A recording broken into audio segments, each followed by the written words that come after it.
ఇంకే కొట్టుకుంటున్నాడు అన్న.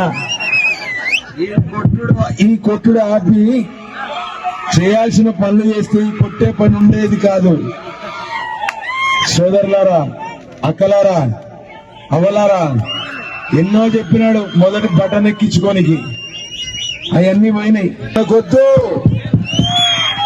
ఒకసారి పొరపాటు చేశాం, ఒక్క ఛాన్స్ అన్నందుకు. రెండోసారి పొరపాటుని అలవాటుగా చేసుకుంటాడు. మీరందరూ పల్లె సింధురమ్మకి మీ అమూల్యమైన ఓటు సైకిల్ గుర్తుపై వేసి ఉంటే ఎంత దూరం వెళ్ళగలం అనేది ఒకసారి ప్రూవ్ చేసుకుందాం. ఇందాక హలో ఏపీ సైకిల్ రావాలి, సైకిల్ రావాలి. హృదయపూర్వక అభినందనలు తెలుపుకుంటున్నాము. ఎందుకంటే ఇక్కడ ఉన్న చాలా మంది భీమ్లా నాయకులకి అందరికీ ఒకటే మాట చెప్తున్నా నేను.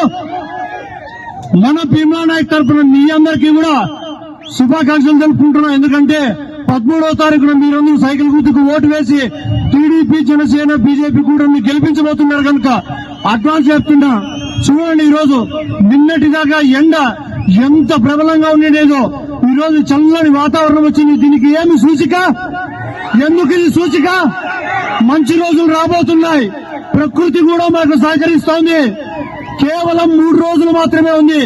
ఈ 3 రోజుల్లో మీరు ఖచ్చితంగా ఇంటింటికి తిరిగి మీ బంధువులకు గాని, మీ ఫ్రెండ్స్ గాని, మీ పక్కింటి వాళ్ళకి అందరికీ చెప్పి నీతిగా, నిజాయితీగా, మనస వాచా కర్మన పనిచేసి మన సోదరి విద్యావంతురాలు, గుణవంతురాలు, అలాగే పెద్ద చదువులు చదువుకొని ఎన్నో భాషలు తెలుసుకుని బంగారు పథకం తెచ్చుకొని ఇలాంటి మహిళని చట్టసభలకు పంపిద్దామా వద్దా? పంపిద్దామా వద్దా? ఎట్లా మెజారిటీతో పంపించాలా? 50,000 మెజారిటీతో. 19 ఇంకా రాష్ట్రం దశ మార్చినాడు. ఎవరయ్యా ఆ నాయకుడు?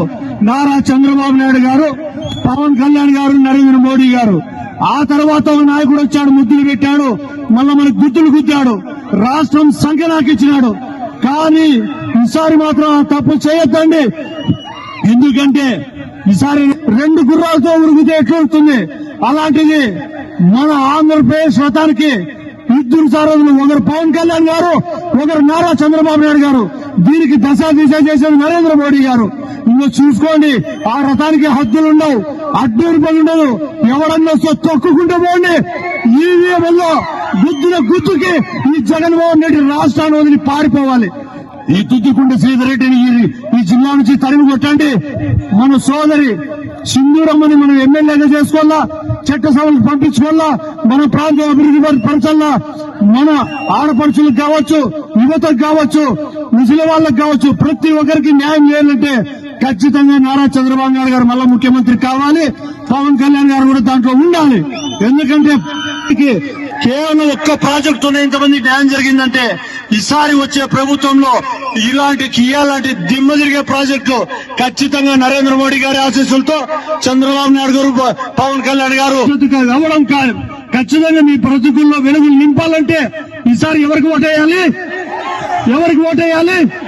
ఎన్నో నంబర్ పల్లె సింధూరం ఎన్నో నంబర్ 4 బీకే పార్థసారథి అన్నది ఎంపీ క్యాండిడేట్ ఎన్నో నంబర్ 1 4+1 అంటే ఎంత? 5 ఇట్లా పెడితే పంజా. ఇది పవన్ కళ్యాణ్ గారి పంజా. ఈ పంజాతో గుద్దుకి ఈ వైకాపాలో 151 మంది ఎమ్మెల్యేలు రాష్ట్రం విడిచి పారిపోవాలా. మన ప్రభుత్వం మనకు వస్తోంది. ఖచ్చితంగా ఏ మాత్రం అజాగ్రత్త పెట్టి పడద్దండి. ఆ పక్కన ఎవరైనా డబ్బు తీసుకొని మన డబ్బులే ఇసుకలో దోచేసిన డబ్బు, మద్యంలో దోచేసిన డబ్బు. ఖచ్చితంగా దుద్దికుండి శ్రీధర్ రెడ్డి గారు కూడా తెలుసు ఈ ఏరియాలో ఎన్ని భూములు ఆక్రమించాడో. మా పొలం కూడా అందులో ఎన్ని ఏమిటి మేము బయటపడినాం దాంట్లో నుంచి. ఖచ్చితంగా